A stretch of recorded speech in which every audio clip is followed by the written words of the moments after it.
Prime Minister Andrew Holness participated in the third EU CELAC summit, strengthened multilateral and regional relations, and delivered on his commitment of a valuable farm animal. You're watching Jamaica House Weekly. I'm Simone Wolfe.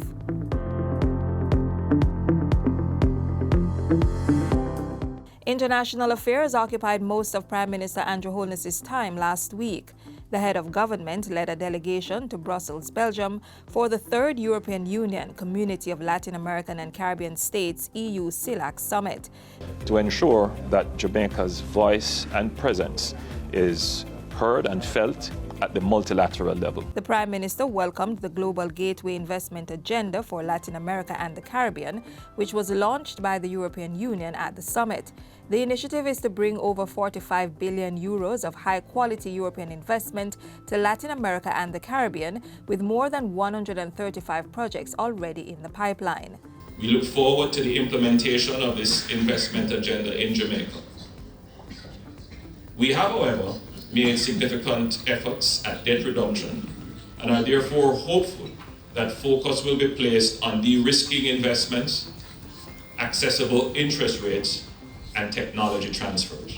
The two-day summit produced a declaration containing wide-ranging agreements on major contemporary issues confronting both regions. The people of our countries are demanding meaningful, concrete, and urgent action.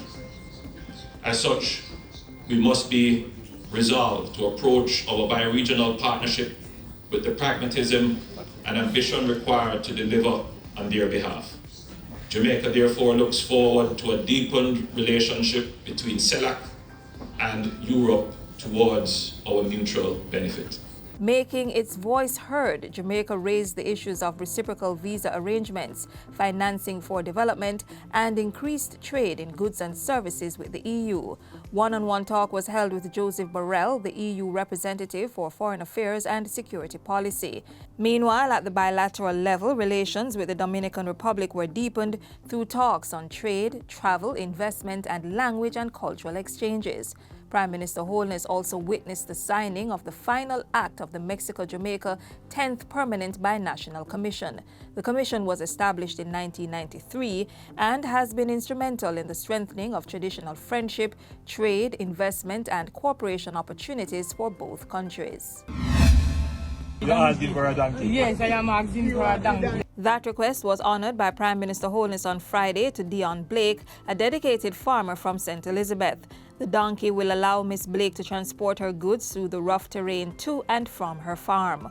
Rural development is an important part of the government's development agenda, and we will continue to do our farm roads. We will continue to try to bring irrigation and other forms of development to your area to make your life easier and give your children a better future. Ms. Blake also received a backpack pesticide sprayer and poultry defeathering equipment, as well as a one-year scholarship for two of her children who are attending secondary school. I feel very special to know that I only asked for a donkey to help me with my need, to come over the hill with the chicken feed. And I did not know that a chicken picker was in the process. Closing out the week, Prime Minister Holness congratulated the Reggae Girls on securing a point at the FIFA Women's World Cup on Sunday. The match ended in a draw. Mr. Holness wished the team all the best on their journey to gold, expressing confidence they would continue to shine and make Jamaica proud. And that's it for Jamaica House Weekly. Be sure to join us next time for more of the news stories coming out of the office of the Prime Minister.